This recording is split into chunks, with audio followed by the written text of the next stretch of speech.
நல்லா பச்சை பசேல்னு அழகா இருக்குல்ல. நம்ம முன்னாடி இருக்கிற இந்த தேயிலை தோட்டங்கள பாக்க. ஆனா, இது இயற்கை இல்ல.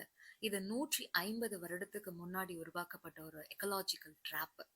சூரியநெல்லி. இதனுடைய பேரர்த்தம் என்ன தெரியுமா? சூரிய ஒளி புகாத நிழல். இங்க சூரிய வெளிச்சமே தரைக்கு வராத அளவுக்கு அடர்த்தியான சோலைக்காடுகள் இருந்துச்சாம். ஆனா 150 ஆண்டுகளுக்கு முன்னாடி இத பிரிட்டிஷ்காரங்க ஒரு டீ ஹப்பா சேஞ்ச் பண்ணணும்னு ட்ரை பண்ணாங்க. அப்ப அவங்களுக்கு ஒரு இஷ்யூ வந்துச்சு. வெள்ளை பூஞ்சைகள். வெள்ளை பூஞ்சைகளுடைய அட்டாக் அதிகமாயிட்டு இருந்துச்சு.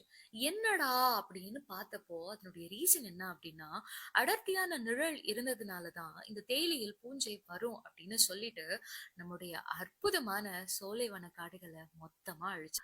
இந்த சோலைக்காடுகள் அழிக்கப்பட்டதால ஏதாச்சும் பிரச்சனை ஆச்சா? இன்னும் வரைக்கும் ஆயிட்டு இருக்குங்க. மலைப்பகுதிகளினுடைய நுண் காலநிலை, அதாவது மைக்ரோ கிளைமேட் மொத்தமா மாறிடுச்சு. சோலைக்காடுகள் மேகங்களை தடுத்து மழையை பெய்ய வைக்கும் ஸ்பாஞ்ச் போல செயல்பட்டன. அவை இல்லாததால இன்று மழைக்காலம் சீரற்று போய்விட்டது. அடர்த்தியான மரங்கள் இல்லாததால ஒரு காலத்துல எப்போதும் குளிர்ச்சியாக இருந்த மலைப்பகுதிகள் இன்று கோடை காலத்துல அதிக வெப்பமடைகின்றன. சோலைக்காடுகள் நிலத்தடி நீரை சேமித்து மெதுவாக ஆறுகளில் கலக்கிவிடும். ஆனா தேயிலை தோட்டங்கள் நீரை தேக்கி வைப்பதில்லை. அதனால மழை காலத்துல வெள்ளமும் கோடையில் கடும் வறட்சியும் ஏற்படுகின்றன. இதுதான் ரொம்ப மெயினானது. பூர்வீக மரங்களினுடைய வேர்கள் 20லிருந்து 30 அடி ஆழம் வரை சென்று மண்ணை இறுக்க பிடிச்சு வச்சுக்கும். ஆனா தேயிலை செடிகள் அப்படி கிடையாது. அதனுடைய வேர்கள் வெறும் 2லிருந்து 3 அடி தான் ஆழம் செல்லும். பிரிட்டிஷ் காலனி ஆதிக்கம் பண்ண பெரிய டேமேஜ் இது. இந்த மண் சரிவு தான். ஆழமான வேர்கள் கொண்ட பெரிய மரங்களை வெட்டிட்டு பிடிமானம் இல்லாத தேயிலை செடிகளை நட்டாங்க. 1800% தேயிலை தோட்டங்கள் அதிகரித்ததுதான் இன்று நடக்கும் 60% நிலச்சரிவுகளுக்கு முக்கிய காரணமா இருக்கு.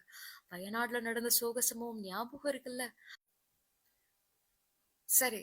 இந்த பச்சை பாலைவனத்துல வேலை பார்க்குற நம்ம மக்களோட நிலை என்ன தெரியுமா?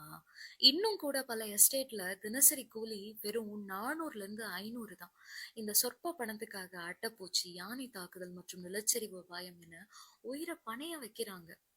இந்த எக்கலாஜிக்கல் டெப்ட நம்ம திருப்பி செலுத்தணும்னா அழிஞ்சு போன சோலை காடுகளை தான் மீண்டும் உருவாக்கியே ஆகணும். எஸ்டேட்டுகளை மீண்டும் காடுகளா மாத்தினா மட்டும்தான் நம்ம காலநிலை மக்களோட உயிரும் தப்பும். அடுத்த முறை தேநீர் குடிக்கும்போது இத ஒரு நிமிடம் யோசிச்சு பாருங்க. விழிப்புணர்வோட இருங்க. சரிங்களா?